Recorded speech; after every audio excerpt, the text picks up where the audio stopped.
युधिष्ठिर ने भीष्म पितामह जी से पूछा, किन्हीं के पितर स्वर्ग में रहते हैं और किन्हीं के नरक में, क्योंकि यह बात प्रसिद्ध है कि प्राणियों को अपने कर्मों से उत्पन्न होने वाला फल अवश्य भोगना पड़ता है।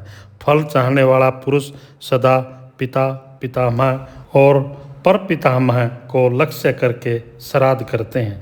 सर्वदा इन तीन पिंडियों में ही दिए गए श्राद्ध पितरों को कैसे प्राप्त होते हैं, और वे पितर जब स्वयं नरक में निवास कर रहे हैं तब वे फल भी कैसे दे सकते हैं, अथवा यदि वे पितर उनसे भिन्न हैं तो कौन है, उनका क्या परिचय है, हम किन पितरों की पूजा करें। भीष्म जी ने युधिष्ठिर से कहा, हम लोग जिनकी पूजा करते हैं वह पिता, पितामह आदि से भिन्न पितर हैं।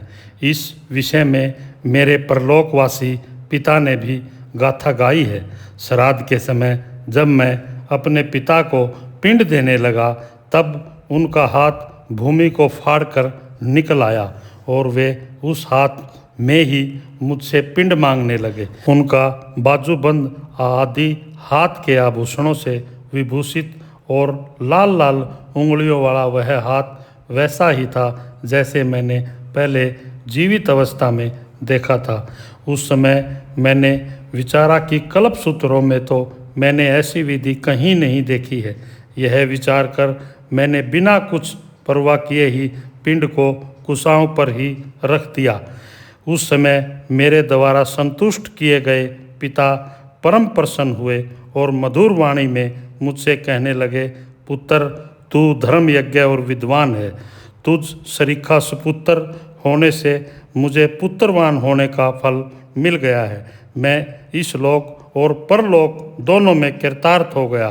दृढ़तापूर्वक ब्रह्मचार्य व्रत का पालन करने वाला निष्पाप भीष्म धर्म में लोगों की आस्था दृढ़ करने के लिए ही मैंने यह तेरी परीक्षा ली है। धर्म की रक्षा करने वाले को जैसा धर्म का चौथाई फल मिलता है, इसी प्रकार धर्म की रक्षा न करने वाले मूढ़ मनुष्य को पाप के चौथाई फल को पाता है।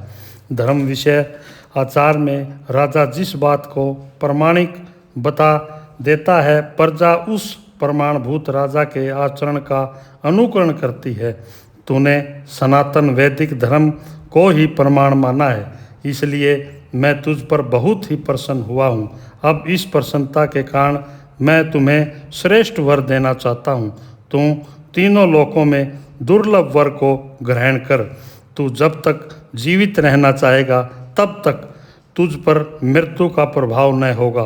तेरी आज्ञा पाने पर ही तुझ पर मृत्यु प्रभाव डाल सकेगी। इस प्रकार भीष्म के पितरों ने उनको इच्छा मृत्यु का वरदान दिया था।